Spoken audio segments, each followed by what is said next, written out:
Association. I just want to start the recording and transcription just so that we have all of this on record.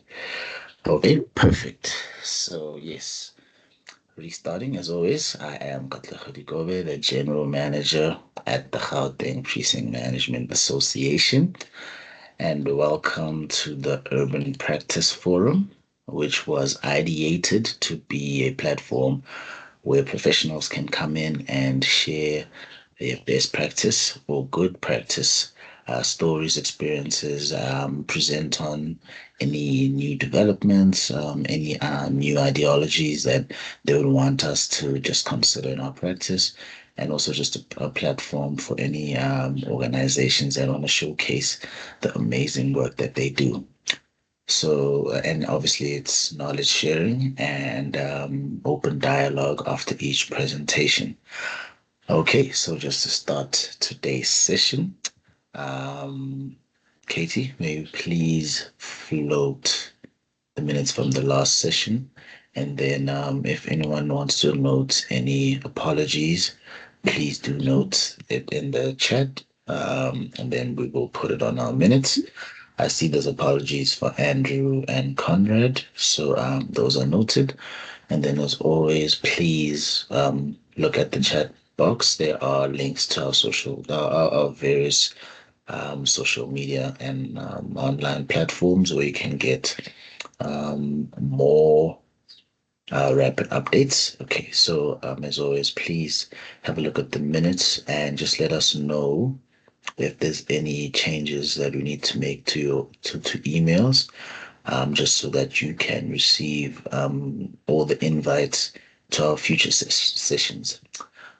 With that being said, I will obviously just turn off my camera for bandwidth. But welcome and thank you for attending.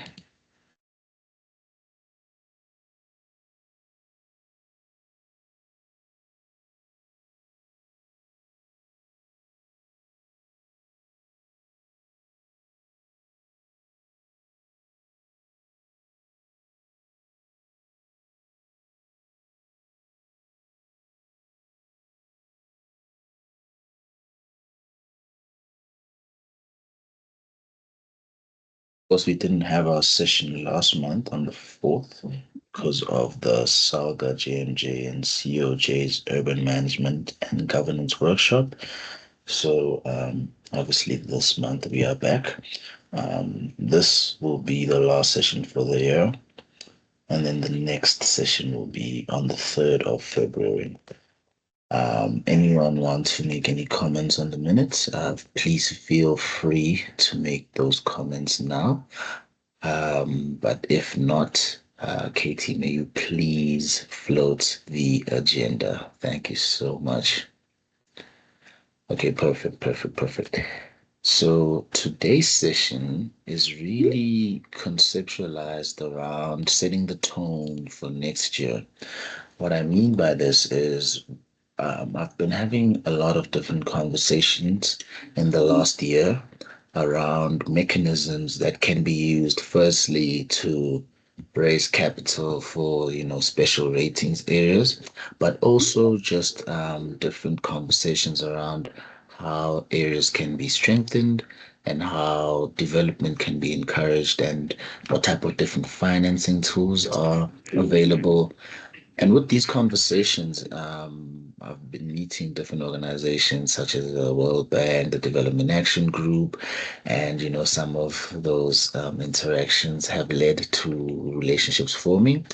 And today we have Gary Goliath, a consultant who's really well versed in project financing, in real estate investment, urban policy, and ensuring that these decisions around urban planning, urban resilience, and real estate investment are made through data analysis, and these decisions are data driven.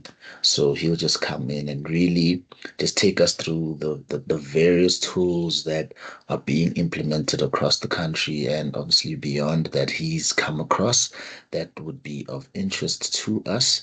And just really, we just want to have a conversation around what's implementable, what everyone else is doing, and maybe how we can feed that back into Johannesburg. So that's really going to be the main crux of today's session. We were meant to have Khaled Davy from the University of Pretoria after Gary, but then she's not available anymore. There was a last minute cancellation because of an emergency. She was going to speak to us about urban strategy studio that they're setting up at the university for next year.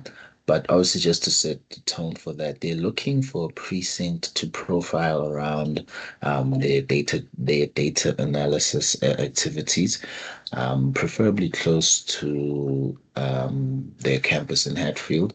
So I'm looking at Lebo Mashego for that with Ignite Urban. Hopefully, we can have a conversation around which precinct he would like to profile. But getting back to the session, yes, so the speaker we're going to have, the keynote speaker is Gary Goliath. He's going to be taking us through various land value capture tools that sparked his interest, and he would like to share them with us. But yeah, with that being said, I mean, Gary, I see you in the meeting. Feel free to just come in, flight your presentation, and just take us through these strategies that you wanted to share with us. Thank you. Hi, sure. Thanks, Katlejo. Hi to everybody. I'll switch on my camera just for a bit so that you can at least put a face to a name before I start rattling off. Hopefully, I don't have to take Khaled's time because I haven't prepared anything that long, hopefully. So I believe I'll be on for about, let's say, 30 minutes talking and maybe 15 minutes of discussion. I think that that complies with your agenda. I am just going to put sorry, let me just try to share quickly and make sure that I can get this right. So let's see.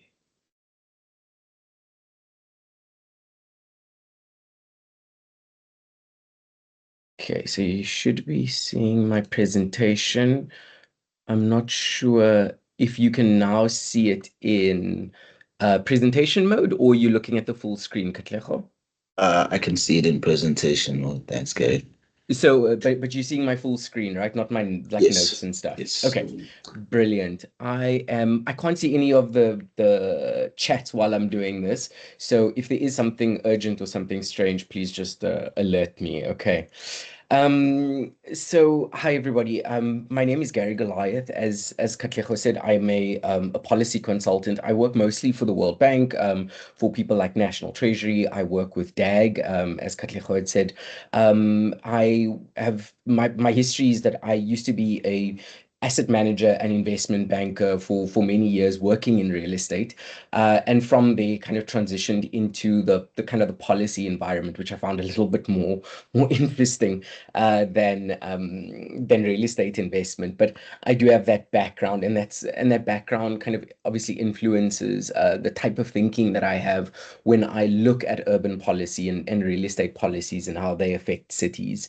I've worked obviously with through the World Bank with National Treasury, mainly through the city support program, and you'll see that the note that this is based on comes from work that we did with them many years ago, almost 10 years ago now. I also am a lecturer at UCT, mostly focusing on property economics as well as property development. So I will leave it there for a second. I think this is just a copy of the note that we had done many years ago. It was co-authored with a lady named Valerie Santos, as well as Reina Laura, many years ago. So I, in kind of preparing for the session, I was trying to think about what types of how it would be more interesting to GPMA members and what the kind of I guess, stances are that the policy environment is taking, that may be interesting, or how the adoption of these types of land-based financing, or land value capture tools may be interesting to you, or may affect you in your kind of day-to-day life. And I think the kind of the key takeaways, and not because I don't want to bury the lead here, I want to give you some information as we go in, is that I think cities are now taking, and cities in South Africa specifically, are taking a much more commercial view of the developments that they are doing and the investments that they are making. And there's, there are policy comments on either side of this, whether it is right or wrong, or whether we've become a little bit too commercial in understanding how kind of urban resources, urban infrastructure resources are being deployed. But with whether you fall on one side of the argument or the other, the reality is that not only is it South African municipalities and province and national that are trying to move in this direction, it's a global phenomenon.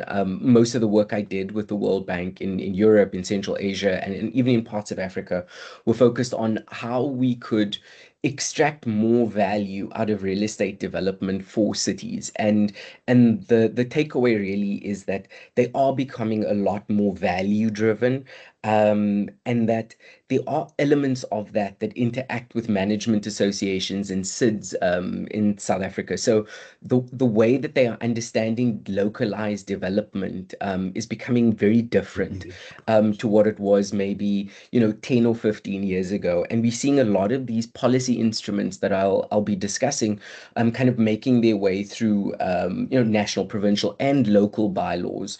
And so I think for that reason, I think was Katlejo's understanding that there might be a bit more information here that might be useful to this grouping.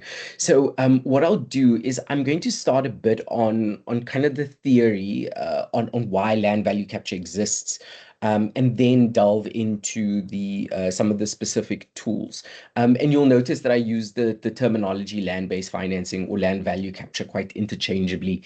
Just different schools of thought use different terminology here. So, what is land-based financing?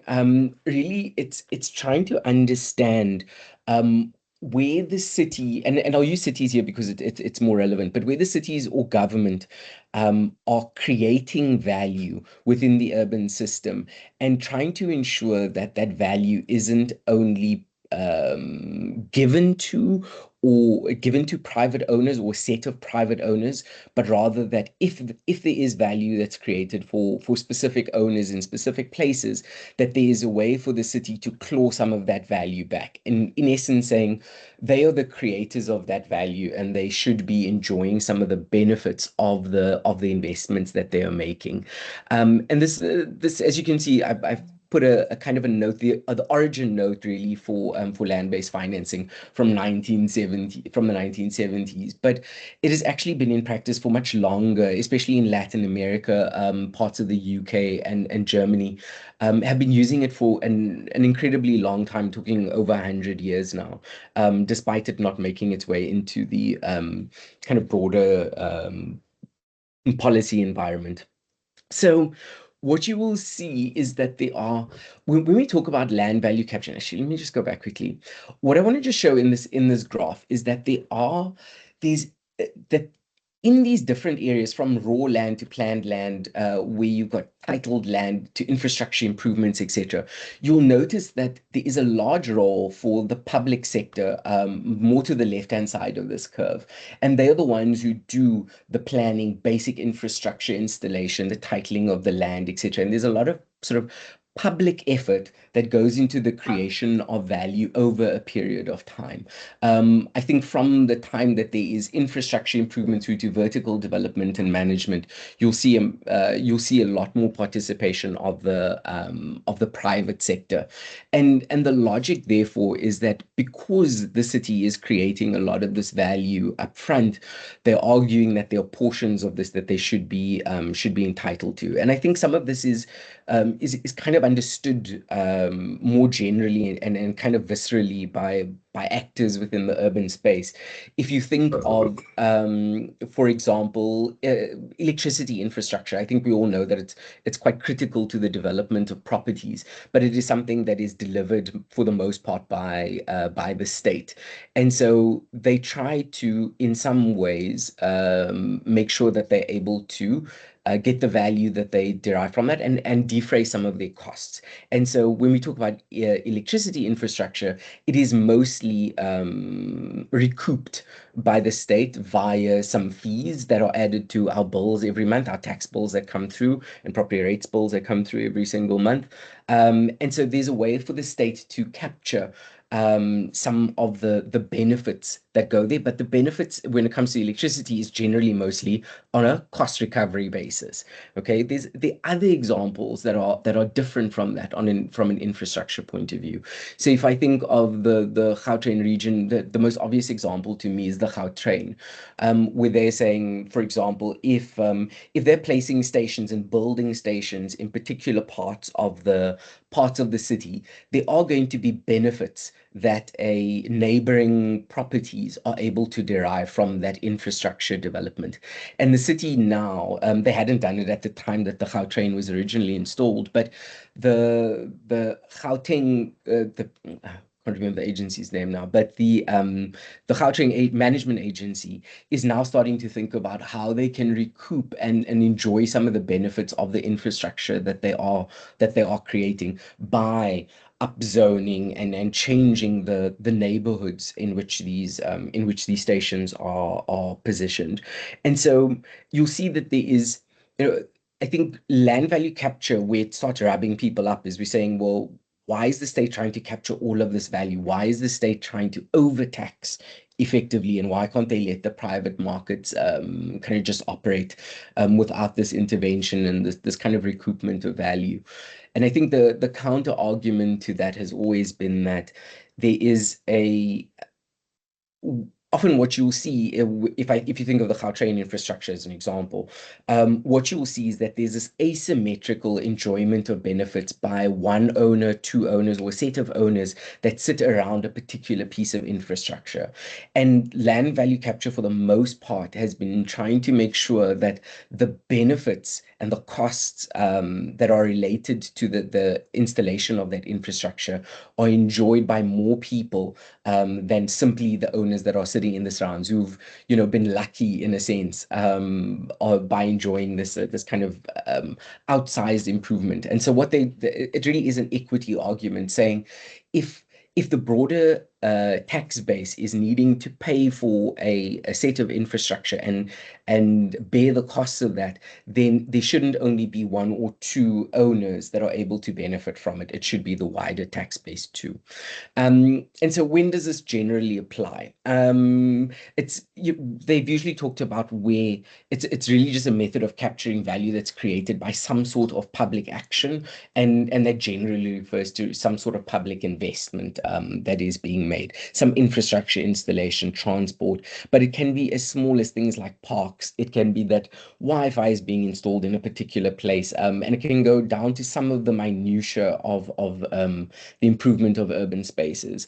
But there's the rule that is generally ascribed to is that in order for value to be captured, value first needs to be created. And I think that we can all understand that if you don't actually create the value, but you're trying to capture something, you're effectively just overtaxing people, and overtaxing whichever owners it is that you are employing this land value capture to.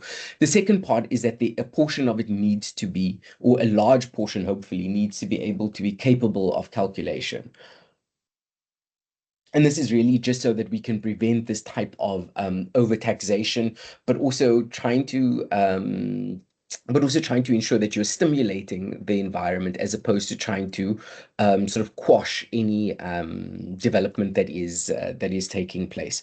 And this is often where land value capture struggles, is that we have the tools, we understand that we are creating value, we understand how the city might be stimulating an area in a particular way, but often it has been difficult to calculate some of those. And this is where a lot of these land value capture issues kind of fall down a bit. But so why are we using it? As I said, it really is in South Africa, I think, and this is true generally as well. There's this view towards a more value-driven approach to infrastructure development and being able to sort of monitor the return on investment that infrastructure is creating for cities. And it isn't necessarily a financial return on investment, but understanding what are the social or environmental returns, broader economic and long-term economic benefits that some of this infrastructure is delivering. But in SA, we've really been pushed into land value capture over the last 15 years by fiscal decentralization. The argument is that cities are taking on a lot more responsibilities than what they had budget for, and have the capacity to fund. And they're arguing that they need to find other ways of finding cash effectively for this infrastructure. And this is kind of this conundrum that fiscal decentralization is creating. And of course, there is a level of sluggish economic growth that they are fighting against. If like in Johannesburg, and you would over a period of time now where the cities haven't enjoyed, or the city hasn't enjoyed good rates increases, it means that their revenue has gone down, but their cost base remains relatively the same, if not growing, because of some level of in-migration from other places.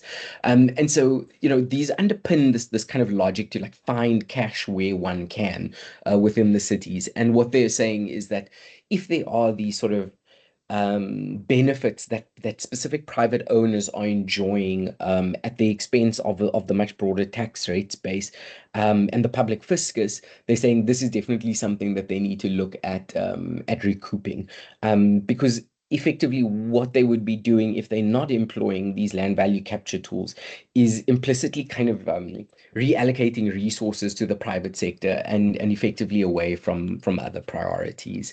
And so there's this view, there's sort of never waste a good crisis, right? So try to figure out what kind of policy instruments we should be looking at that can prevent some of this in the future.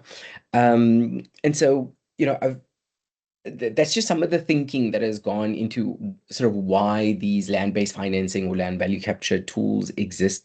But there are, of course, different types of tools that one uses in different kinds of environments. And I just want to or I just want to distinguish these kind of two broad types of tools that we'll be discussing. The first is a set of regulatory tools, and this is when I talk about social value or economic value. It might be that the types of tools that the city employs is not one that's going to generate an immediate financial benefit for them, but it's rather that they are achieving some sort of spatial goal or urban goal that they're looking towards. In South Africa, we've called it socio-spatial restructuring, I think is the terminology from Spluma. And these are things like ensuring that there is more densification, that we have more mixed income housing, that economic development takes place in certain areas. So these are sort of like policy objectives that cities and national are trying to ensure happen, and they can use some of these land-based financing tools to achieve these goals. And it might not create a financial flow to the cities necessarily, but they see the kind of long-term benefit from it potentially. On the other hand, there's obviously things like there are these income generating tools for them that create this very direct, very specific fiscal benefit. And the most obvious example of that are development charges in SA. One thing to note is that a lot of these tools can be used in concert, and you'll start seeing some of these as we go in. And so what I try to tell people when I start this discussion is that, I think that we think at times that land value capture hasn't been used all that often in South Africa, when in fact it is. We do some of it quite a lot, actually, and in some instances, we are much more developed at using it, and our policy instruments are much better than many other parts of the world, which I know sometimes surprises us South Africans because we always think we're behind, but often we are quite ahead of these things. I made the point that value must be created in order to be captured, and implicitly what that means is that there is some sort of robust real estate market that exists that underlies that, because I don't in areas where we don't have valuations or we don't have ways of understanding value and providing value to the real estate market in financial terms, there isn't really a way to create value or understand what that how much value is being created.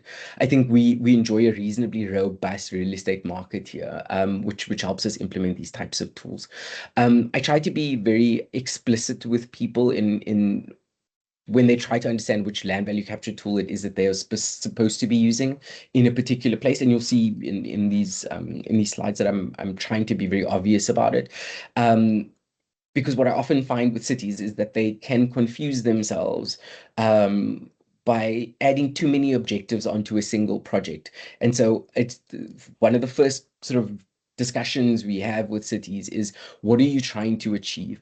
Are you trying to achieve spatial restructuring, or are you trying to achieve financial benefits? If you're trying to achieve both, that's okay, but you need to understand that the one comes at the expense of the other. There's often trade-offs that need to be made.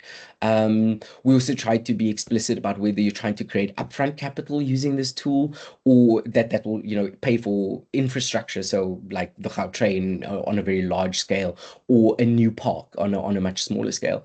Or you're trying to create operational funding. Is this where you don't have enough money to maintain a park? And that's actually the issue that you're trying to solve. And so what we're trying to do is just like make sure that you don't try to employ too many tools, but rather make sure that the ones that you do employ are actually appropriate for what you're trying to achieve. We generally in South Africa have regulatory support for many of these tools, some less explicitly than others. Some are just implicit in our legislation, where others are actually catered for. And it also, I think, matters which department it is that is trying to implement these types of land-based financing tools. As you can imagine, a planning department is going to implement tools that are probably going to talk to spatial restructuring, density, things like that, simply because that is part of their knowledge base, where a project-based department within the city is going to be focused probably more on deriving financial benefit. And where this land-based financing tool is positioned in the city, or where it sits in the city, is often going to define what types of tools they are going to use. And so we just need to be a bit careful. Something else to be careful of is that we know that some of these tools can reinforce inequality of services. I think this is often a criticism of management associations and CIDs, and SRAs generally. So I know that you're not unaware of this, but it's an issue that sort of permeates all of these other tools too. And not only in South Africa as a jurisdiction. And then really, and this is more for policy insiders, is the question of whether funding is really the issue. Often we can find funding in the South African system, but but it's actually just poorly conceptualized projects that are coming through the system, and they aren't necessarily capable of development, of the use of these land-based financing tools. Okay, so let me start off with the big one, and I think this is the one that most are aware of in SA, is development charges. And obviously, and we this gets used in different ways, but effectively what it is charging a developer or development the costs that are associated with the network costs, I should say, that are associated with their development. So the impact that you'll have on traffic, the impact that you'll have on water, on sewerage, on electricity, etc. And so these are often imposed as a one-time charge, and we'll usually do it prior to the issuance of a building permit. For those who are following the news, we there is obviously the new adoption of these development charges that are coming down from a national level now. And so what we're seeing obviously is a flurry of cities who are adopting bylaws for the use of these development charges. And so if you think a little bit back to the theory that I was talking about earlier, this is a way of saying, well, we shouldn't have a single developer who is able to benefit from the kind of the availability of excess infrastructure within a network system. And they're saying that there is some payment that needs to be made that is by the developers to offset some of those payments. And so what I've tried to be is quite obvious in saying, well, what does development charges do? And with the idea of well, where is it that we should be using it? So development charges generally create upfront capital for the cities. It is not public capital, it is private money that is flowing toward them.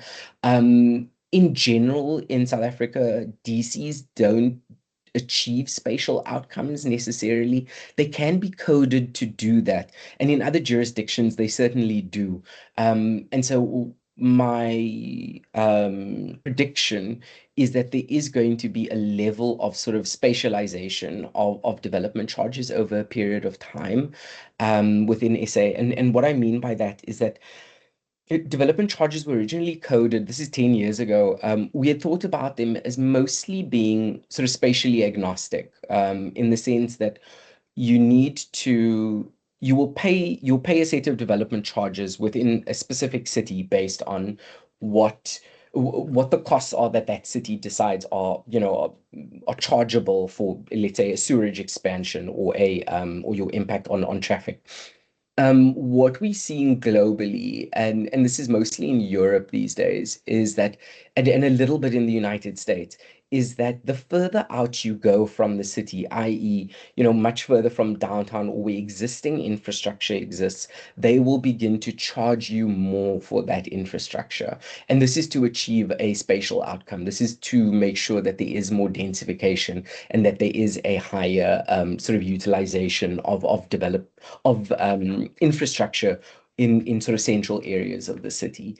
So I won't harp on this one too much, but this is a kind of a key land-based financing tool that gets used. One issue with it often is that the costs that are charged to developers are seen to be out of line with the actual costs that are borne by the cities. And so what that effectively does is act as a disincentive to developers if too high of a rate is charged.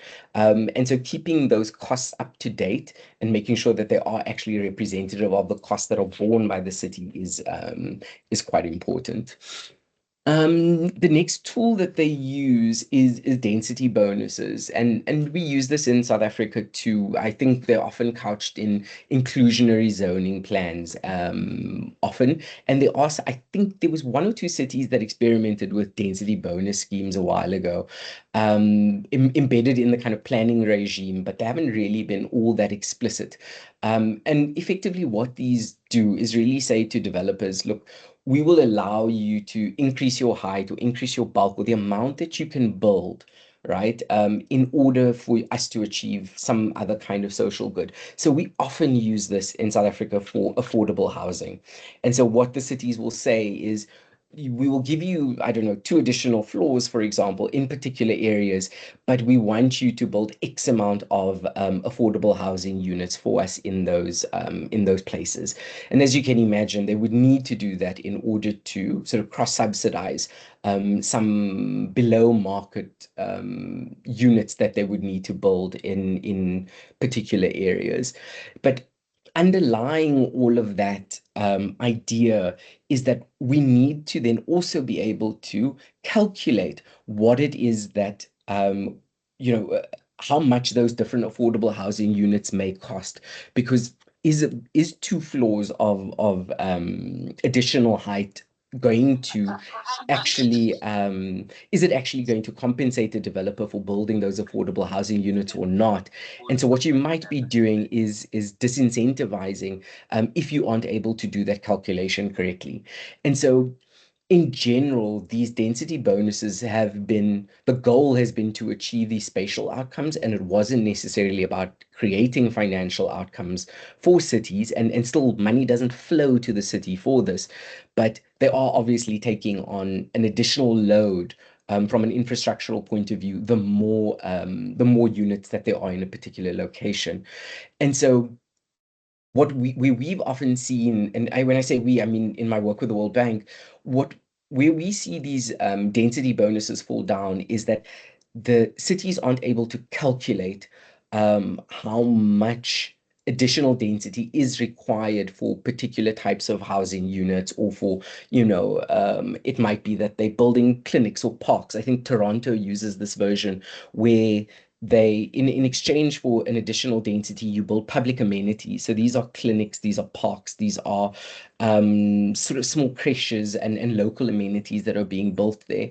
But they don't have a set of clear, distinct rules that exist from a policy point of view. They don't say, for every 100 square meters that you're able to, of additional density we give you, you need to build one, affordable housing unit. What they've realized is that the market moves so quickly that trying to calculate it from a policy point of view is very difficult, and that it actually needs to be done on a kind of case by case or project by project basis. And so what they've got is, when cities do their when developers do their applications to the cities, that if they're in a particular zone that is one of these density bonus zones, they need to negotiate with the city what it is that they would build, and need to demonstrate that the costs are, are below and achievable, and that the costs aren't too high for them to bear, and won't disincentivize some of that development. So it's something to think about. I think cities in SA historically have thought about density bonuses as being sort of this gift that gets given in order to achieve something, but there is a very real cost to developers. And so trying to utilize this in the wrong place actually will disincentivize development. I think Cape Town right now, out of all the metros, is enjoying this kind of increase in property values, and it's in environments like that where we start talking about density bonuses, because they say, well, there's very real value in these rights that are being granted, and so there is it's a market now that's kind of rife for that. But what I see the city being a victim of often is that they are a little bit overzealous in what they think the value of these rights are that they are providing, and what it does eventually is to quash development that we're hoping will actually happen. And so yeah, that is density bonuses, and these are a point to make, is that they, in different areas, one can employ them in quite different ways. So we see in downtowns, they'll often like sort of scrap height restrictions and allow developers to build some seriously tall buildings. But what they do in exchange for that is kind of make sure that they're getting their pound of flesh, whether it's through affordable housing, whether it's through street upgrades, or some other benefit that the city is able to derive. Okay.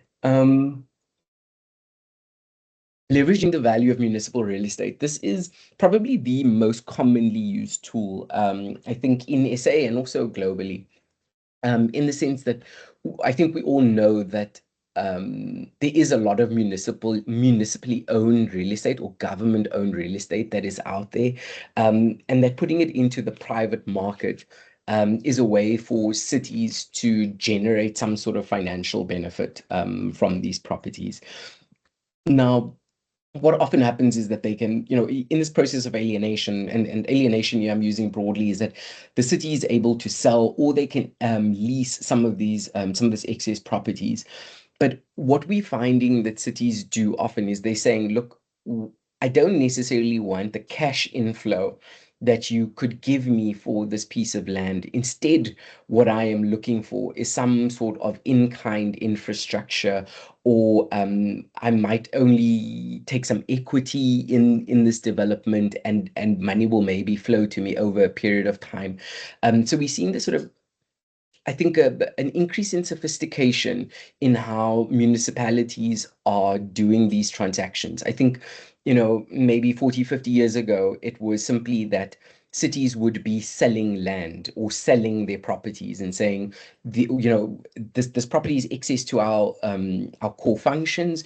We don't need it any longer, and we can sell it into the private market. What we started seeing, I think, in South Africa around the like 70s and 80s was slightly more interesting kinds of transactions that would happen. So I'm thinking of things like, let's say the V&A was a good example of this, where instead of just doing sort of outright sales, we saw some sort of cooperation between cities and parastatals in that instance. So that was Transnet and the city, sort of acting in concert in order to kind of generate long-term benefit for the city and generate long-term revenues that would flow to the city. We've seen it. I think Durban was good at this for a long time, doing kinds of joint ventures with private developers and saying, we will give you our land. But our land, we're not just going to sell to you, we're going to take it as equity in developments. I think most of that kind of bridge city developments out in like Ntezuma, Kwamashu, and other places were done on these kinds of JV agreements, where the city, I think with Tongaat at the time, would enter into these kind of equity structures, and the city would, over a period of time, and when I say period of time, I mean like sort of 20, 30 years, would enjoy some of those benefits. I think the city of Johannesburg was doing it for a while too, through JDA and through the JPC. So things like, I forget the name, is it Jabulani Theatre in Soweto, I think, was a similar structure. And so, but the point is here is that, and why it's a land-based financing tool, is that the city is effectively trying to figure out how it can monetize the value of its land in order to generate some sort of benefit for itself, whether it is for, whether it is a financial benefit, whether it is a sort of a spatial outcome, etc. It can be quite flexible. And this is the point. You'll see there's quite a mixture here of, the benefits or and types of capital that might be generated from this. And this is because there's such a wide diversity of ways of sort of deriving value from this. So you can sell a property and create upfront capital, but you can also lease it out and create operating capital for yourself over a longer period of time. That might be an option that one creates. You'll often see that it will generate some, it is public capital that is being used for a particular purpose. It can be used to generate spatial outcomes like Jabulani. I imagine the theater would be, is kind of was used as part of like an urban regeneration initiative, that was, let's start getting Soweto up and running, and let's turn it into a more vibrant kind of place, as they were thinking about it in I believe that was happening in the 90s or early 2000s. They did Jabulani. But what we often see with cities is that they will, instead of getting the financial benefit from it, they will try to derive some sort of social benefit. And Jabulani Theatre is a good example.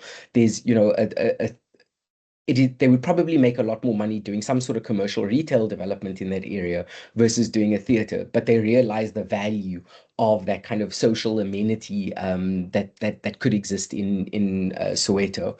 And so they need to make this kind of trade-off, and they say, well, instead of getting, let's say, 10 million rand for a piece of land, I'm now going to get almost zero for it. But I know why I am doing that. And so this is a trade-off that they are making, when they try to monetize, and I use monetize in inverted commas, that they try to monetize this over a period of time. Is that they're saying, we know the value that's in here, but we are trading it off for something, that is slightly different. But again, here they are, like the density bonuses, there are complications here. Is that it's obviously from a fiduciary perspective, cities do need to be very clear that they must establish what the market value and the potential real estate value is for the property that they are trading in. And so, you know, if if something is worth 100 million, don't give it away for 10 million is the most obvious version of this. But there's also all this potential for cities to add value. And so the discussions that we have with cities is to say, well, rather don't dispose of your land when it doesn't have any rights on it. For example, you have the power to give rights, and you have the power to decide what types of rights you want in a particular place, and it's to your benefit to do that. So why not do it? Upzone or rezone these properties prior to disposal. And we see cities mostly doing that now in SA. As I'd said before, too, I think it is important that they establish what types of policy goals these projects are supposed to be achieving. So decide what it is that you want. Do you want a financial benefit? Do you want a affordable housing? Do you want more densification, urban renewal, whatever it is? Decide on those, but don't try to achieve everything on one particular site. You're effectively going to overburden it, and you are not going to achieve any of the policy goals that you had kind of set out to achieve. And so what you should be doing is, on the one hand, establishing the value of the property that you are trading in. And so what is the sort of highest and best use achievable value for this property? And then start deciding what are the trade-offs that I'm going to be making for this. So if this property is worth 100 million, if I want to build X amount of, affordable housing units, I probably need to decrease that value when I put it into the market. So I might need to say knock off 20 million off of that price in order to make it attractive to a developer to actually develop. I might say, in addition to that, I also want other infrastructure. I want some additional roads. I want, whatever it is, and there can be a range of things that the city demands in exchange for that property. But intrinsically, what it means is that cities need to understand the value that they're trading, and the cost that they're trading it all for. So if I'm trading it for a new highway, or how much does that highway cost? If I'm trading it for affordable housing units, how much do those affordable housing units cost? And so, this is after that, they can decide on what the best method is that they want it for. Do they just want to get the money? Is the money the best thing? So if I say, I want to sell it for 100 million, give me 20 million rands with affordable housing units, do I just want the balance? Do I just want 80 million in my pocket? Or do I want to start trading it for other in-kind infrastructure that the developer might be interested in providing? It also means that you could just decide to take equity in the development. So there's a lot of options for cities when they are trading in their own properties, as you can imagine. So the next one is special assessment districts, and I think this will be the most interesting for this group here. I mean, these are SIDs on steroids. These are mostly used in the United States. There's a couple of examples in other places, but as you can imagine, they operate just like city improvement districts, except that. And when I say that, I mean that they are delineated. There's like a particular area that they apply to, and it's required that the landowners in a particular place agree to be rated. And so what they do in these special assessments is they say, fine, if in a particular area we approve this city improvement district, what I want to do, instead of like what South Africa does, which is using it for operational funding for urban services, what they say is, well, I'm actually going to take this and I am going to securitize it and take loans against the value of this cash flow that I'll be receiving over the next few years. And they try to create capital amounts that they use for very large infrastructure projects often. And this is where it really differs from SA. So I think in SA, we've got these SIDs don't operate for very long. I think they have like a 3 to 5 year lifespan, depending on the city. They also have a relatively small increment in relation to the overall value of the property, where in the US, they can operate for much longer periods. So these are like up to 30 years in instances, and they also sometimes cover relatively large areas that can be larger than what we do here locally. But the main difference is that they actually create capital for it. And so instead of, the when I talk about capital in the US terms, they are talking about building new rail links. They are talking about effectively building something similar to the Gautrain, but using only increments of assessments that come from local owners. And the logic works exactly the same as what it does here, is that they sort of put a business plan out there and they say to people within this jurisdiction, they say, well, this is what we're trying to build. We believe that the value for you is going to be, X, Y, and Z. There's going to be, because we're establishing this new rail link, the properties that are in the immediate surrounding area of that train station are going to have a massive uplift in property value. And therefore, you guys should be paying your kind of fair share towards this train station. And so through this, they are obviously able to kind of leverage this new value that they are able to create or plan to create, but they try to ensure that some of the local beneficiaries of that pay towards, or at least to defray some of the costs of these rail links. So what we often see in those projects is that they will layer different types of land value capture tools. So you will have, for example, they'll say 50%. If something costs 100 million, we will pay 50 million will come out of the national fiscus or the provincial fiscus. And the balance, we might say, well, of the 50 million balance, 20 million will come from development charges from particular developers along a particular route or next to a train station. And the balance of it, we know that people, say 2 blocks away from the train station are also going to enjoy increasing property values. We want to share in some of that upside, and hence why they use the sort of what they call a special assessment district to pay for a portion of it. So they often layer the land value capture tools that they use in order to make sure that they don't overtax or overburden a single entity or a single set of owners. They really are trying to ensure that there's a kind of like a user pays principle, in the sense that whoever enjoys the most benefit pays the most for that benefit and compensates to enjoy that particular piece of infrastructure. And so the US often uses these for like very large sort of TOD projects. But there is a sense, and this is where we've been chatting to Katlejo and others, is that there is likely some logic in SA to doing something like this.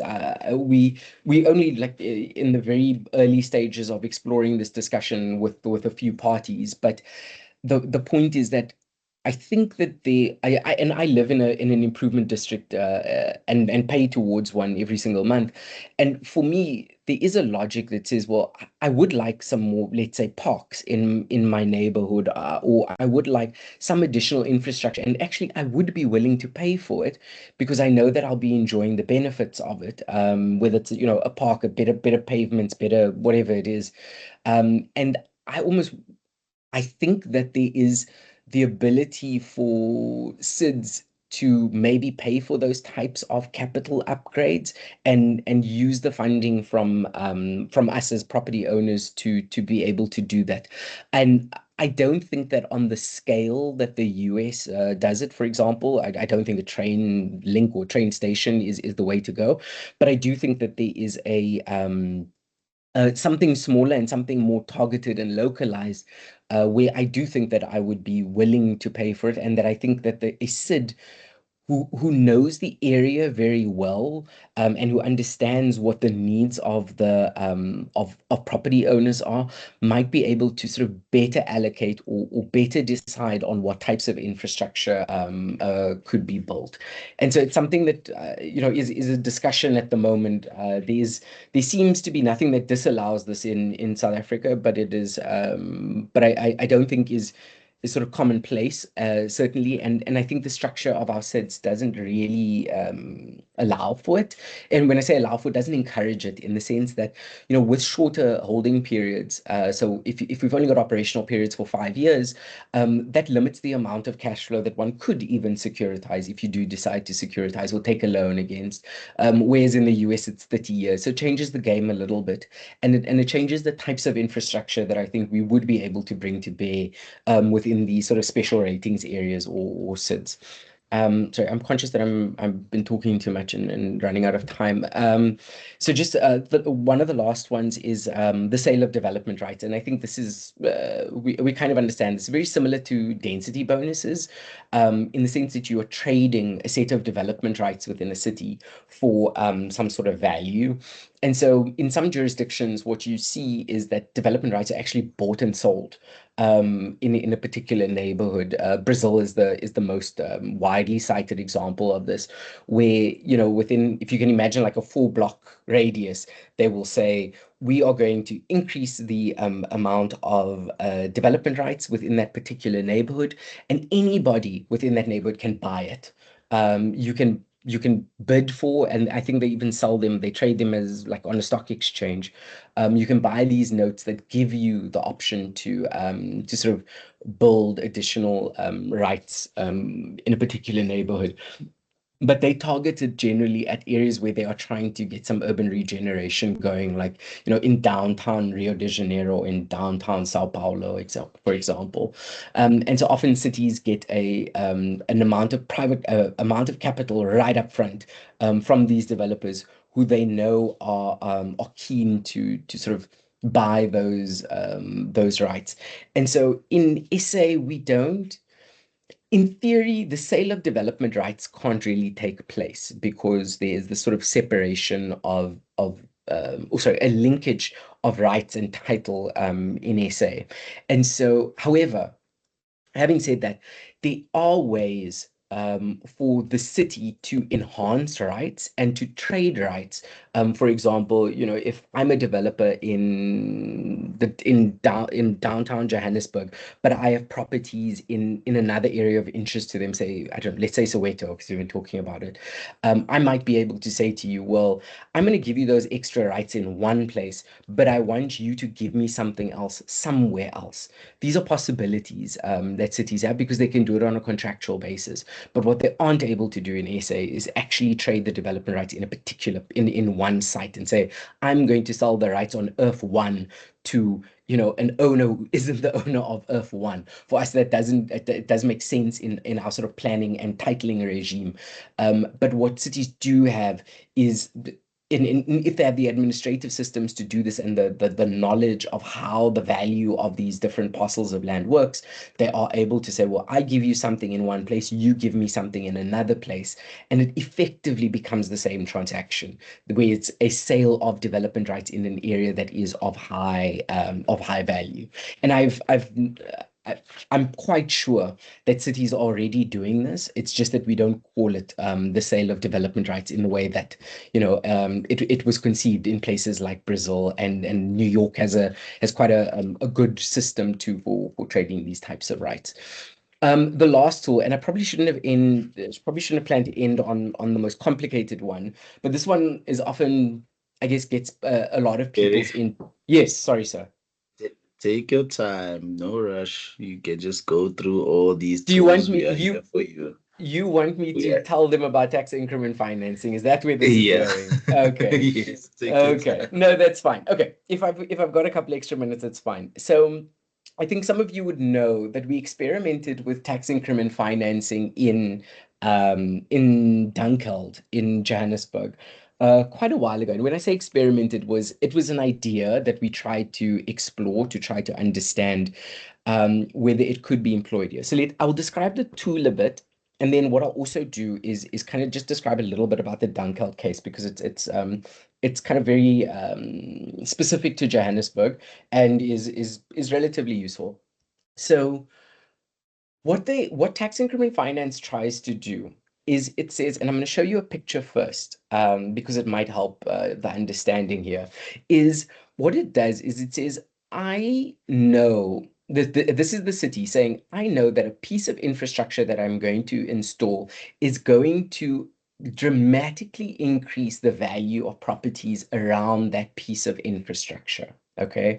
And what will happen is that as a result, my property rates will go up either immediately or into the future if I spend that money, right? And you can kind of see the logic of it. So if you think of places like Rosebank that have enjoyed the sort of meteoric rise after the installation of the Gautrain station, then all the sort of the growth point and redefined buildings that have gone up and all the hotels that have mushroomed around the station, you can imagine where cities, where this could be quite relevant. But this often happens in a very buoyant market where there's demand in a very particular place.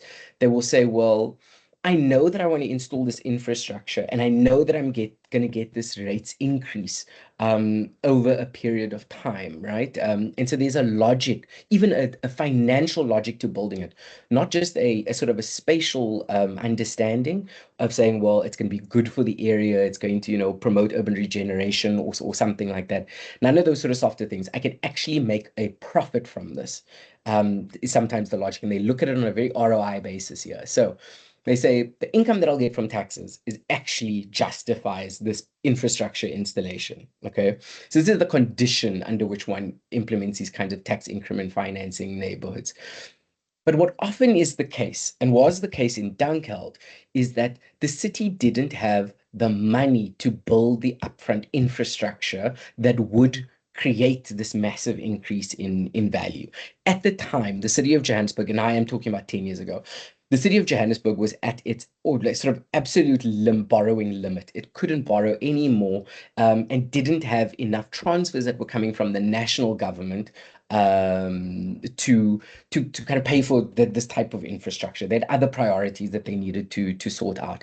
And so even though they knew that in Dunkeld, there was all this demand for increasing the kind of the density there. So it was, if I'm sure many know Dunkeld here, but effectively it was, I'm gonna get the number wrong, but I think there was about 55 sort of residential properties that were situated between, I think it was like Oxford, Bompas, and I think Craddock was the other limitation, but there were about like 50 odd single residential, large urban that were there. And what you started seeing over time was that the along Oxford Road, there was a lot of development that was starting to take place. And so they could see that there was all this development pressure to actually rezone a lot of those plots into some sort of commercial function.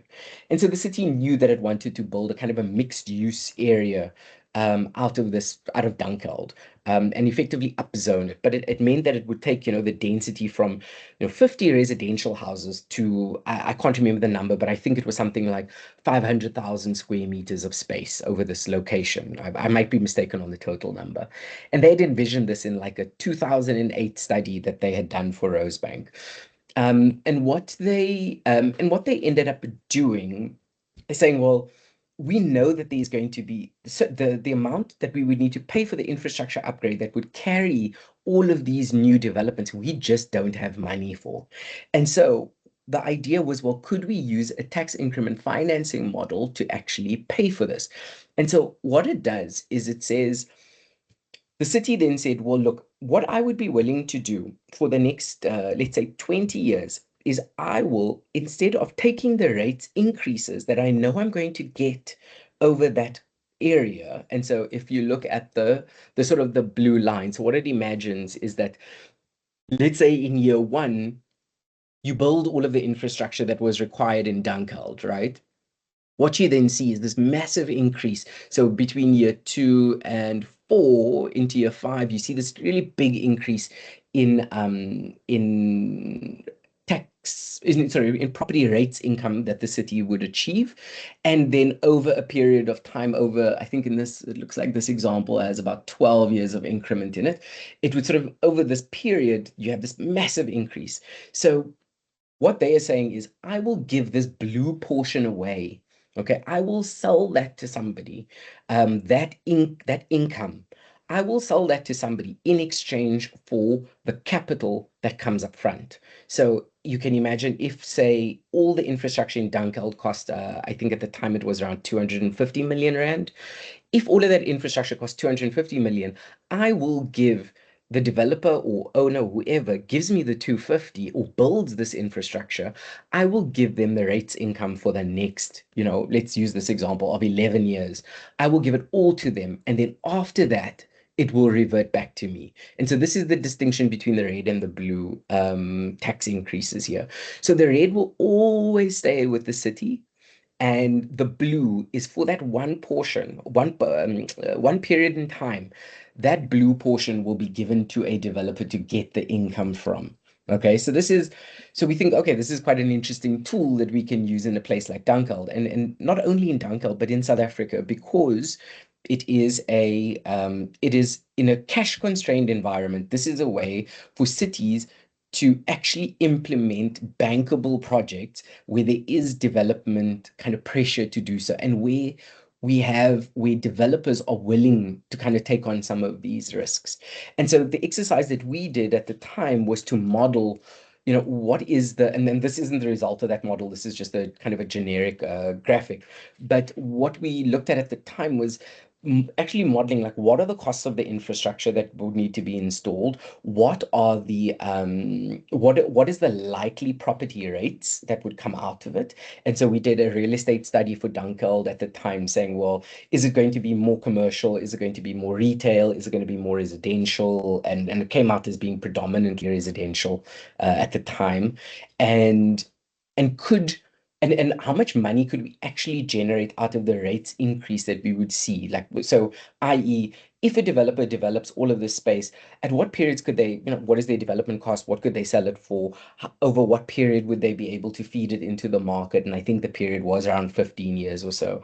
And how much money would they make? And then we took it and discounted it back, just like a mortgage or a bond.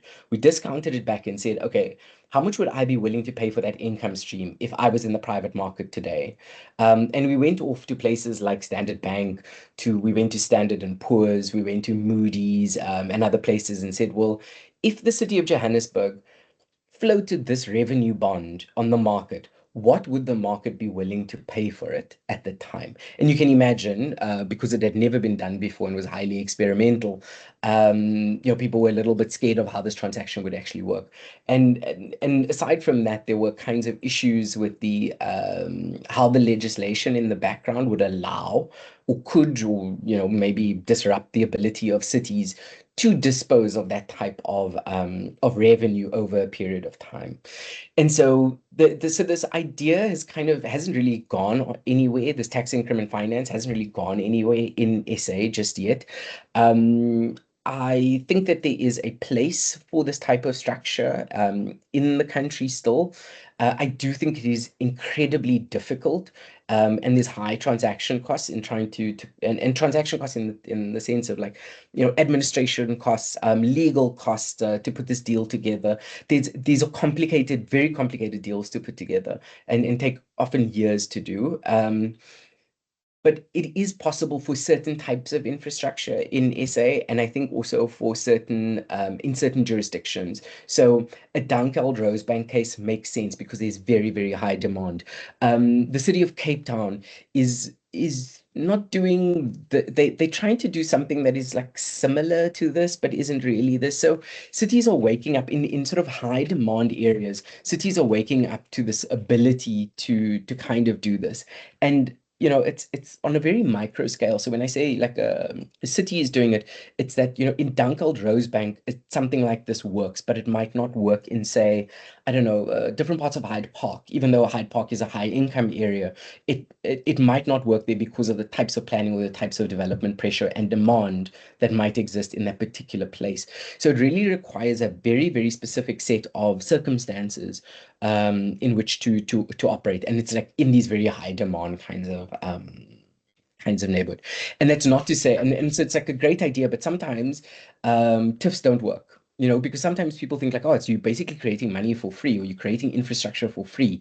This, it makes a lot of sense. We should do this everywhere. New York did this for a while.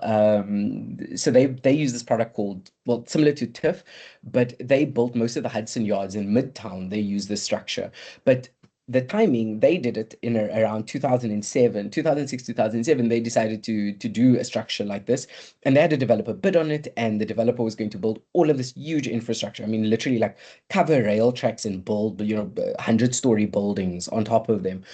And then the 2008 housing bubble crash happened, and suddenly all of these things were underwater. And what ended up happening is that the city needed to, instead of just walking away from the deal and saying, hey, you guys, you were private market taking on private risk in order to do this and make profit, the city ended up having to step in to save this deal.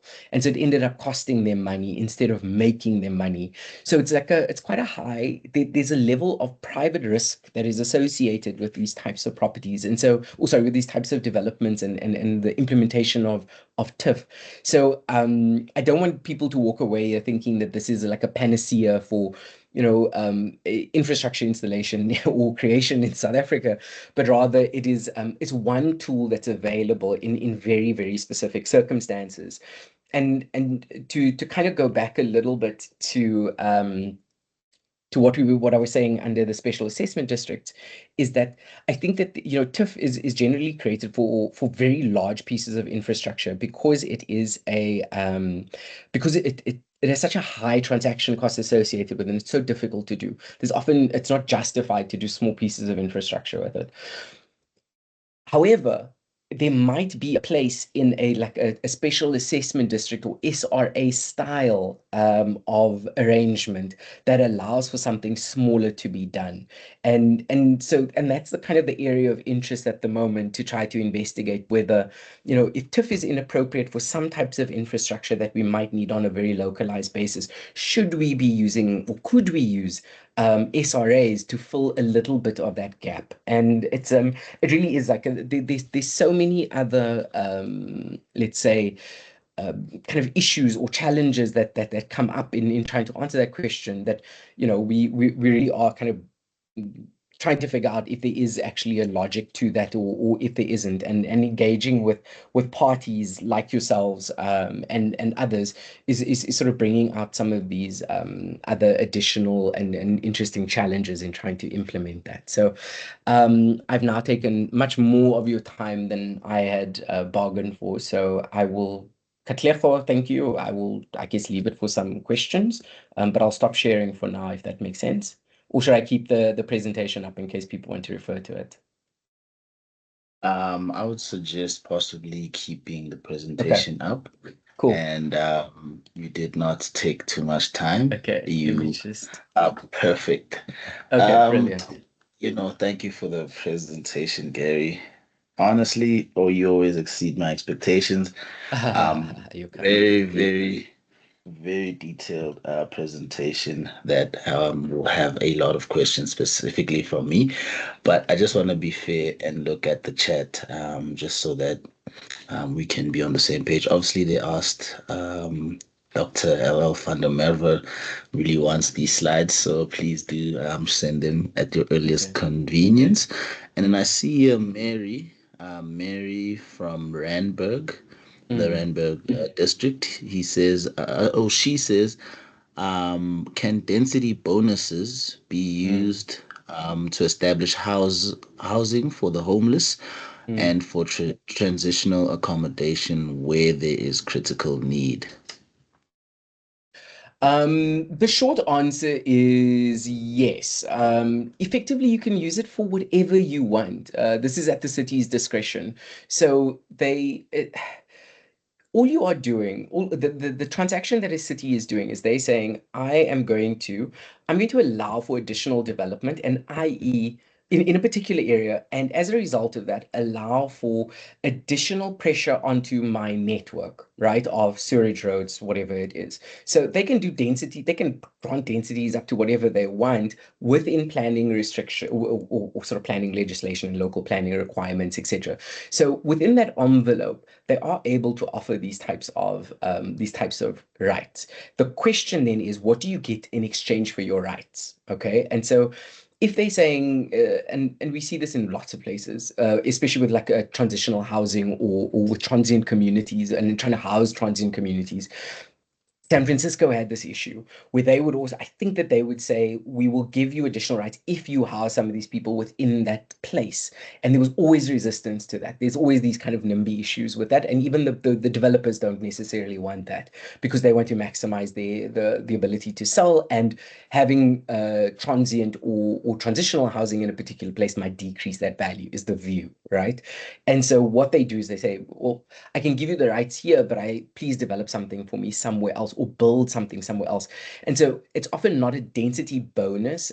What they often call it, they'll often do it as a development charge, and say, well, instead of buying, I don't know, paying for a creche, say, pay for this, but pay for it in a city-owned building. And so you effectively just give us the infrastructure. So I wouldn't think of it in a density bonus concept. I would rather think of it as a development charge of sorts. I think they call them uh, infrastructure in lieu of development charges, I think is the terminology that you'll find online for that. And then, sorry, I've opened my chat now, Katlego. So I see that there was a sort of a follow-up question on the 5-year plan.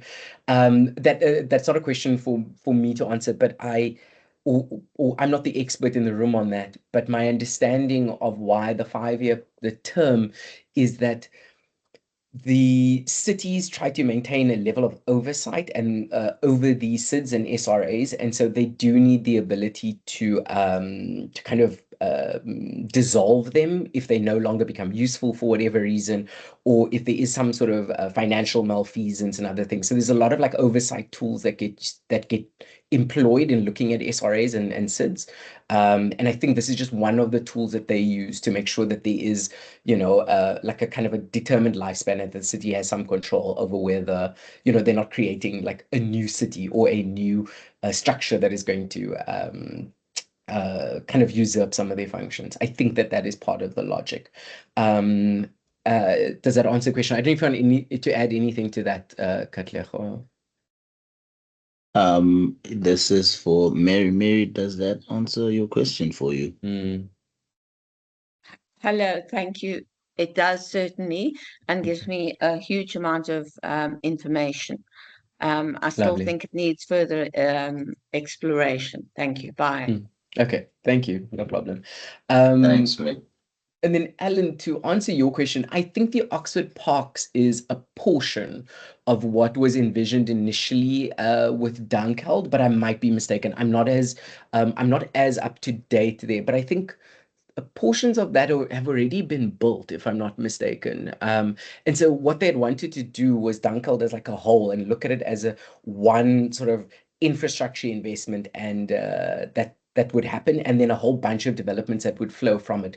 What seems to have happened is that there are now individual developers doing portions of that site and doing portions of the development that was kind of the overall vision for what the city had wanted for Dunkeld at the time. And I must say, I was pleasantly surprised that the COJ at the time, and that was under the leadership, that was when the head of planning at the time, I think, was like Yondela Silimela. I think the CFO back then was Khomotso, I believe, Maponya, I think, or Letsatsi was her surname at the time. And together they had kind of envisioned this kind of new way of financing infrastructure, which I thought was very progressive and very interesting for the time. And I believe that they are now implementing a tool through the Development Bank of South Africa. There is a tool now that is going to look at how to pool some of these development charges and tax revenues within the DBSA, so that cities can kind of reach into it for these types of infrastructure developments. I don't know the inner workings of it exactly, but my understanding is that it would be available to cities and projects that meet certain criteria, where they can demonstrate like a kind of ROI that they would generate from it. That the cities would then be able to kind of access this fund if they can prove that there is a business case to be made. Um, so I'm just sorry, I'm reading Dr. van der Merwe's stuff. I don't know, is it useful, Dr. van der Merwe, would you like to maybe just ask the question in the Hi, Gary. Hi. No, please call me Letitia. Thank you, Letitia. No, it's just that we've been really struggling to get tax increment funding working in South Africa. And many of the developers that I've worked for and that I know very well have been trying desperately to unlock this option, because often there's infrastructure required. It could be a bridge, it could be an off-ramp, it could be a new sewer, an extension of an existing sewer plant, and so forth, that is desperately needed to unlock further development opportunity in an area where the city does need that development. But the concern is that it hasn't happened yet. And I think the problem is that City of Tshwane was the one I negotiated with for the off-ramp on the highway. Some of my colleagues at Atterbury have negotiated for building of a bridge at Castlegate and so on. But the concern is that often what happens is that the developer is able to take responsibility for the design of the infrastructure, for building the infrastructure, and for getting the funding from a commercial bank. But then the city is hesitant to take responsibility for the repayment. They want the developer to take the responsibility for the repayment to the bank. And then the developer has to hope that the city will refund them. Now, unfortunately, we do know that money that goes into the municipal coffer, the municipal account, is often used first for the payroll, and then if there's anything left, then that could maybe be considered. But the concern is there's no guarantee. So and now we are talking about R1 billion for an off ramp, and that's the kind of risk that if this money is not ring fenced, so if that additional taxes come in and it's not ring fenced in a special account specifically set aside for refunding the bank, then it cannot work, because you can't expect the developer to pay for that. So what the developers have ended up doing was that they can't build huge off-ramps like that. So the existing roads are just overloaded and far over capacity. And they do smaller things. They will, for example, just build a little exit, or in the case of, for example, Atterbury, they had to fund that bridge from their, you can offset it against the bulk services contributions, but the bulk services contributions are far often much not lower. much lower. So that means it loads your project with additional costs that really depreciate the yield. It drops the yield down to unacceptably low. And if it's a big precinct development, then you could say, all right, well, I will do this, and I will sort of, in my first phase, I'm going to make a loss, but then in my second phase, because I've unlocked this opportunity for further development now, maybe that losses for phase one can be offset against further profits in phase two. But overall, your project is far less feasible. And yet in other countries, 100%. I've been working with somebody from Ireland who's been doing this and negotiating these transactions, but we haven't yet managed in South Africa, and it would be fantastic if it could happen. No, I agree with you. And so I want to go into like a little bit of the theory on some of it, and why I think we might be running into issues in SA. So you've hit on all the exact kind of points of why it is structured in a particular way overseas, right? On the one hand, that there is ring fencing. So it is defined as a ring fenced structure. There is no, and so the way that the US does it, and you'll know, and so this is maybe for the benefit of others, is that there is an SPV that is created, a different vehicle altogether that is created. That vehicle retains the rights to the tax increment, and it also has and takes on the obligations of the debt. So it's sort of ring fenced within this particular vehicle. And so it means that the city is not supposed to be able to touch those revenues, because any political changes mean that they might. And that's not just an SA thing, that is a general world thing. And so they keep those ring fence for a very, very particular reason. And it's also for the funders. And in the instance here, it's often debt funders who are taking that risk, and they're saying there's absolutely no way that I would give you 200 million or whatever the number is if you are going to if you can still retain the rights to take some of that revenue away. There's no way I would do it.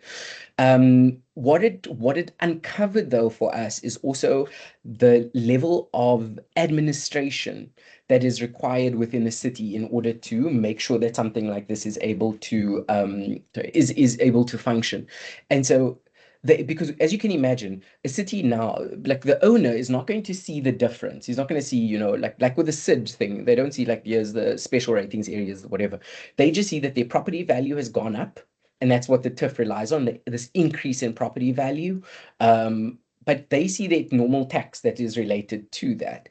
And so the city in the background is needing to separate those two things and say, well, this is what goes into the SPV, and this other portion is what goes into our sort of general, you know, fund. And what we're finding is that is actually the issue, is that the ability to kind of do that separation is the main stumbling block here for them to create it. The ring fencing is not the issue. We've had several discussions with Treasury about this, that they don't have a view on well, let me just say they don't have a view, but they don't feel strongly that ring fencing is banned or that we shouldn't do ring fencing. It is simply that it can only happen within certain circumstances, and I believe that these types of circumstances is one of them. They just want to make sure that the cities have the right oversight structures to be able to manage those SPVs, and can manage these kind of separate things. There's so many vehicles that do have ring fence revenue in South Africa. It's not, you know, it's not like we're asking for something is like special here. It gets done in municipal finance and provincial finance all the time. And it's really a case of having to go through all of the different steps in order to achieve that ring fencing. Because I think there was often this view by cities like, no, we can't ring fence. Ring fencing is a bad word. It's not a bad word in SA. I think we should maybe just change the word for our own benefit, because it is allowed. Just some things that I've seen people do to try to sort of kind of circumvent this, and is one is they use tax abatements. And so what they will, and that's a direct kind of financial loss to the city, is that they're saying, well, I will give you a tax abatement for the next 10 years, 15 years on that development in exchange for the thing that you are giving me. Cities are allowed to do that in SA. It's completely within their power. It doesn't require an SPV. But what it does require is that everybody understands the value transaction that they're making. How much value am I creating? And what is the value of that property going to be over a period of time? And what am I exchanging that tax rate that's related to that for? So I've seen that happen. And you're right, the bulk services levies aren't sufficient to do it. And I think in SA, we now maybe starting to understand the risk profiles a little bit better on what these types of funds could be worth. But when I say that, I mean, you know, what do we discount the future property rates at? Do we discount it at 50%? Do we discount it at 10%? Like, how much risk is associated with that income stream? I think we're now starting to grapple with it a little bit more. But the cities and developers are a little bit to blame here too. Need to be very clear on what risks are passed on to whom and what they're willing to guarantee or not guarantee. Cities can guarantee some of these things if they want, but the problem is that it's going to go onto their balance sheet, and that's what they're trying to prevent. So it's really a question of saying, well, how much can I give without it starting to impact my financial statements negatively? So I'll leave it there. Sorry, that was long. I think I saw Anne had a question, but I might have either bored her, Yeah, or she will have answered it. I'm not sure. Yeah, that's Yes. it. You did answer some of it, Gary. Hello, everybody. Hi. Just to say that actually, I think at times it's partially the lack of trust between the private and the public sector that causes us not to be creative enough in the way that we set about some of these problems. So the private sector says, you know, the public sector's jolly clever and they'll just get away with the thing.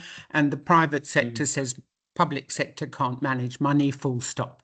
I think you should be also in your research and Dr. van der Merwe maybe as well, looking at Menlyn, Ilovo and Sloan, because all the things you've mentioned, which are around a special purpose vehicle and how to deal with areas that are going to be developed over a long period of time, and how to set up a special purpose vehicle that the state can contract with. So part of the problem in Johannesburg is that you don't have legislated improvement districts, for want of a description.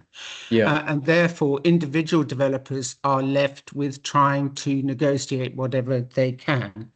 And then the other example you should look at, so I was obviously involved in all of these at the end of the 90s and the beginning of 2000, shows you how old I am, that it is Claremont.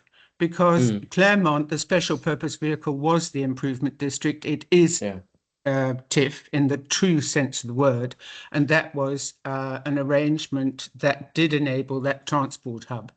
So I think, we forget the institutional memory. There are one or two of us left around. But I think it is about trust. And sometimes we just need to be braver. Ring-fenced is absolutely acceptable.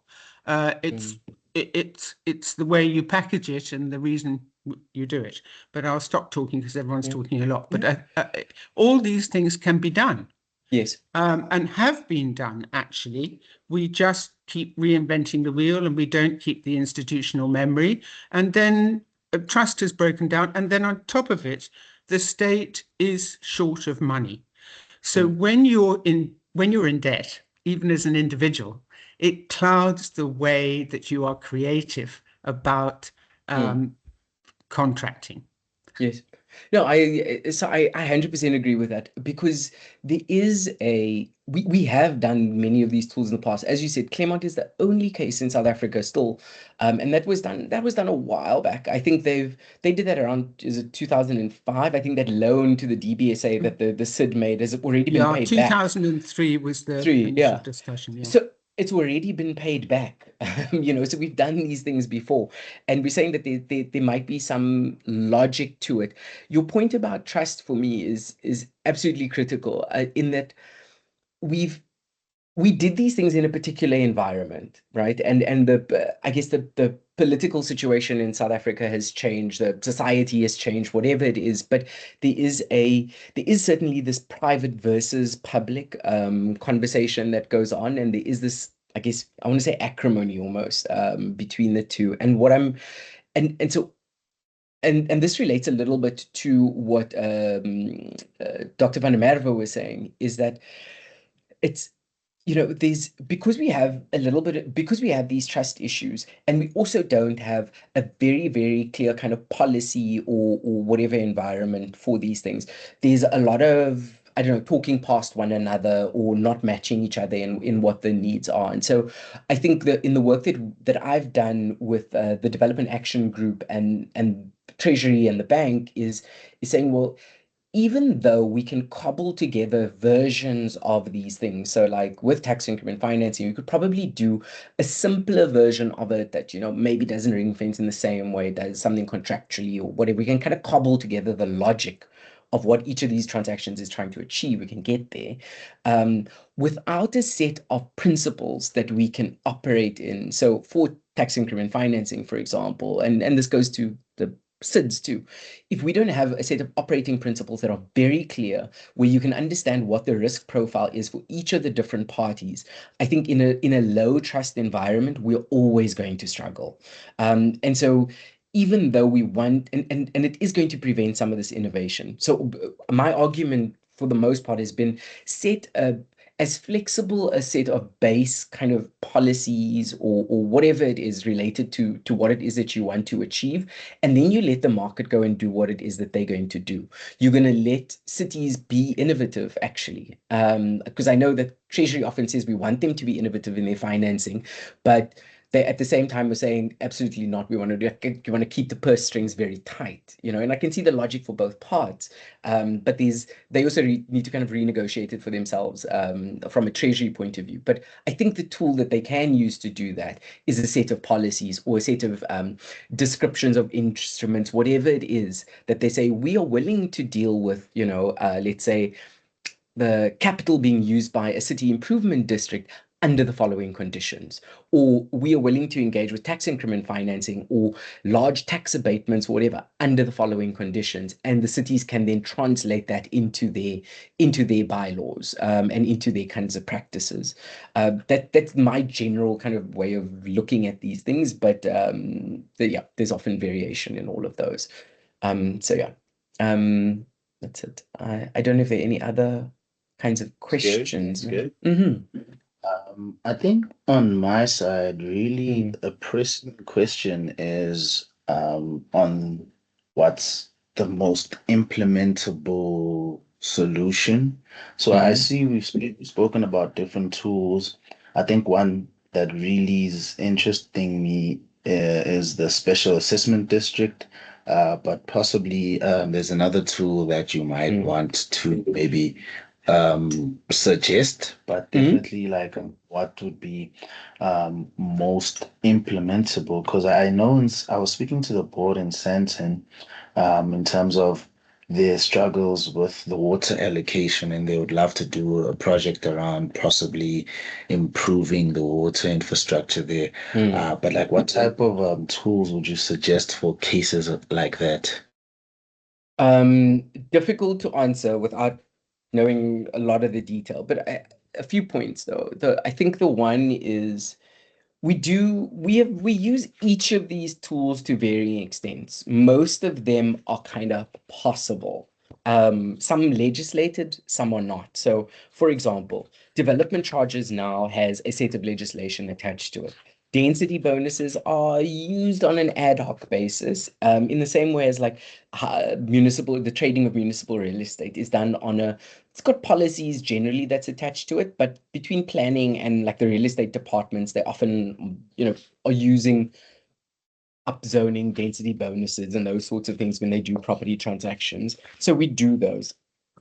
We don't do we've got special assessment districts, but the non-capital version, obviously. And so there might be room for innovation there in the way that it can be done. That's the one. Tax increment financing. I think that we do a little bit of it, but we do it via infrastructure contracts, like the old engineering service agreements, I think is what Joburg used to call it. So we do versions of it where we say, you build this, you give me that, I give you X. What we don't do though is lock up rates, property rates. That doesn't seem to be a kind of a broad practice. And here and there are some abatements, but I think that they are very, very few and far between, and often are just for indigent. It's like indigent allowances is my recollection. Somebody can correct me on that. So which ones do I think are sort of ripe for innovation, and which ones I think are sort of coming down the pike a little bit more? I do think that the conversation around capitalizing SIDS has legs, but I think it is going to be a longer term discussion. I think there are potentially a lot of unintended consequences that sit in a discussion like that, and that lots of different parties will need to grapple with. So yeah, I think that there are going to be issues there. Like, how do you treat capital in financial statements of SIDS? I think is going to be interesting, and that size of capital that gets depreciated over a period that might be longer than the establishment period for a SID. I think trying to understand what capital can and cannot be used for is going to be interesting too. Remember, there's the potential to usurp many other functions from places like I think of COGTA, I think of the city, I think of the electricity providers, sewerage providers, pick it up in Johannesburg and others. There's sort of a mandate creep, and understanding where which mandate sits is going to be reasonably complex. I don't think there's an easy solution to that. I don't think it's one that can't be arrived at. It just requires a lot of discussion and potentially, pushes this discussion out a little bit further. But I think that when one thinks of localized delivery of infrastructure, I feel like that is quite an important discussion, and it might even usurp or displace some of what we think should fit under tax increment financing, or at least take, I don't know, the portions of what we would normally put under the tax increment financing away. So I think is it Letitia? earlier had said that there's, you're kind of saying, well, we can do like a highway exit or something versus just doing like a smaller off ramp. So there might be that portions of it sit within a special assessment version of this, and others sit within TIF, and there might be a way to redo the TIF. My personal view, and this is, I mean, just based on discussions that I'm having at times, I'm not as I'm not as close, obviously, to some of the developers working in Johannesburg or in Gauteng as much, but my sense is that the between Operation Vulindlela that's coming out of the presidency, the stance of National Treasury, the stance of COGTA around sort of public-private partnerships, and not in the very strict PPP sense that we think about it as like a water concession, not like that. In the way that we partner with one another in the country, I think is going to change. There's been a lot of this noise that's coming out just because it's imperative because we don't have the money, but also I think we're recognizing the ability to ramp up infrastructure really quickly if we are able to engage with the private sector. And we're seeing it through Transnet now, we're seeing it through the electricity distributor and others, through the harbor discussions and port activities. So my sense is that these things are gathering momentum, but that ducks need to be put in a row for different people. But I expect that to answer it, we are going to see some notes and guidelines and things like that come out. Quite general probably now, but we'll get more and more specific over 2-3 years or whatever. That's certainly my hope. And I feel like the conversation is moving there a little bit. And yeah, and so I do think tax increment financing, but in a different form, is going to be on the cards. We'll call it something different. It will just be sort of a property rates concession guidelines or something like that, that they're able to give. And we'll probably see, instead of having like a bond mortgage purchaser giving that money, the 250 million for Dunkeld, what we're going to see is that the developer, a large scale developer, is able to sort of take that tax abatement and is willing to pay money for that tax abatement upfront, because it's not a transaction. You're not actually, you're just moving the money backwards and forwards in time. You're not actually giving it away from the city side. And so I think there's going to be some sort of version of that that we might see. Okay. Thanks. I was actually going to ask you a question around that. Where do you see this type of, where do you see urban governance going in the next 5 to 10 years? But I think you've highlighted that in a sense. I know Cape Town, I know Ellen Cam from the Cape Town grouping. They attempted some type of CID funded infrastructure upgrade. But I wanted to ask your thoughts. If another CID wanted to pilot some type of land value capture intervention, like what would be, for example, the first 3 steps that they could kind of take to work towards that? So look, it's not generally within the mandate of the CID doesn't have the mandate for some of these things. So like the levying of development charges is not within a CID's mandate. It is a city function. The trading in municipal real estate. So many of these are not within the purview of a improvement district. In fact, to me, an improvement district is a tool that the city uses, right, to achieve a specific goal. And so I would frame it slightly differently.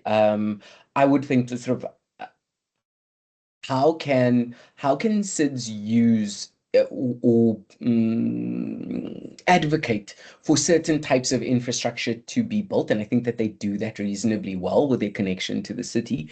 But I think that they can be stronger. So just to revert to your sort of Santon question, it is most likely I would imagine they could, through some sort of tax rebate grant slash raising of capital, the Santon could do it. However, the write-off period for them is going to be very interesting. I don't know how one writes off, a sort of a 30-year piece of infrastructure over a period of 5 years, and I don't think that they could bear the cost necessarily of something like that. That being said, I would immediately say to them, go talk to the DBSA and see what funding is available within that vehicle, because the DBSA can and is allowed to be a little bit more what is the word, innovative in saying, well, if you give me some of your revenue over a period of time, I will do X, or can I levy maybe an additional rate, to the owners in that SID on a voluntary basis, some other version of it. But I sense that it is going to be a contractual answer as opposed to a policy answer, that you'll get on kind of Santon. The ability to raise capital, I think, is going to be super, super interesting or could be really interesting for SIDS, and could, I don't know, hopefully mean that there's a level of local infrastructure that we can deliver, that might be deprioritized by the city, but that we know on a local basis is kind of in demand. And then, are you aware of any, for example, developing funds around assisting the CID to kind of increase their scope of work from national or international? Funds. When you say funds, do you mean funds to actually run SIDS, or do you, as in like it'll go into their balance sheet? Are you saying to assist them in like these types of like policy discussions? Well, it can be both, I guess. Either. Not really. I think that no, not really. When I think of like World Bank funding, for example, it's in SA, the way that we use World Bank funding is quite different. It generally goes into the national fiscus. It is also that it isn't, there's a reluctance from development finance institutions to get involved in acts that might look as if they are counteracting what the city is doing. And so they often are a little bit scared. That being said, I know that there are a few where there's like locally funded infrastructure that gets done by, I think the FCDO is involved in it in SA, and there's a kind of a big project happening, I believe, in secondary towns in SA over the next 2 or 3 years, that's funded by the FCDO, the British Foreign Office. It's their new name. I can't remember something Commonwealth Development Funds that they've got. And I believe the Swiss do some of this work, but on a very, very selective basis, through their SECO fund. But these are all, these are very small, and then this would be somewhat tangential to what it is that they're doing, but it never hurts to ask, is my view. Yeah, it definitely never hurts to ask. Okay. I hope the Joburg colleagues were listening. There's a few in the meeting just to get some ideas around the efforts to revitalize the inner city. There's also colleagues in the meeting who are working on the new Desmond Tutu precinct, which is essentially a large part of the inner city of Johannesburg. So hopefully they can just look at these slides and get some inspiration from them. So I really thank you for just taking your time and taking us through the different tools, and hopefully they can be utilized in many different ways. I'm just going to see if there's any more questions from anyone in the meeting. But definitely, if anyone else has questions, they can just shoot them to me, and then I'll email them to you. But really, from my side, I'm very grateful. I know you're a busy guy, but you came through, and really, I think there's a lot of knowledge that was shared. And definitely, please do send your presentation to me so I can just flight it onto our website. But yeah, moving forward, guys, this is kind of the structure that we want to take on with our engagements, in terms of having one speaker really go into their subject matter. So it was very intentional not to have two speakers, because I think it eats into the other speaker's time, and I think it's very evident that it works way better for our speaker to have more time to just speak, and then have a dialogue around the subject matter that they presented, and really just take the conversation forward. So thank you, Gary, for presenting. Thank you so much. As I said, it's always a pleasure having you in these sessions. And also thank you for all the various invites to the Development Action Group dialogues. I see Michael's also in the meeting. Hi, Michael. But definitely, thank you. With that being said, this obviously would be the last session for the year. The next session would be on the 3rd of February. So I hope everyone has a nice break. The newsletter will be out on Friday, just for those who need any updates around what's been going on in the last few months. And then obviously with Khaled from the university, from the University of Pretoria, will have to come in the session on the 3rd of February around their urban strategy studio. I'll definitely reach out to Ignite Urban around which precinct they would want to pilot. But in also saying that if anyone else in our network would want to volunteer their precinct for that urban strategy studio, that would also be fine. And also definitely please do look at our website and our different online platforms for your updates, and also just to let you know about any important upcoming meetings that you might find interesting and want to attend. And obviously in the new year, we will be revamping the website, beginning our dashboard to really quantify the impact of city improvement districts. So please look out for that. And if there aren't any last comments, I think obviously 5 minutes left. We can finish early if there aren't any comments. But if there are comments that someone wants to make, you can make them directly to my email. Obviously gm@gpma.co.za. But with that being said, thank you all for attending today's session, and I wish you all the best for the December period. Whoever, for those taking a break, I wish you a restful break. And yeah, I hope everyone has a very lovely, productive end of year and a good start to the next year from my side and the GPMA. Thank you for attending. Enjoy the rest of your day. Thank you. Thank you very much. Bye. Thank you, everybody. Enjoy the festive season. Take care. Travel safely. Bye. Thank you. Wishing everybody all the best for the holiday season. Travel safe. Bye. Thanks, everyone. Bye-bye.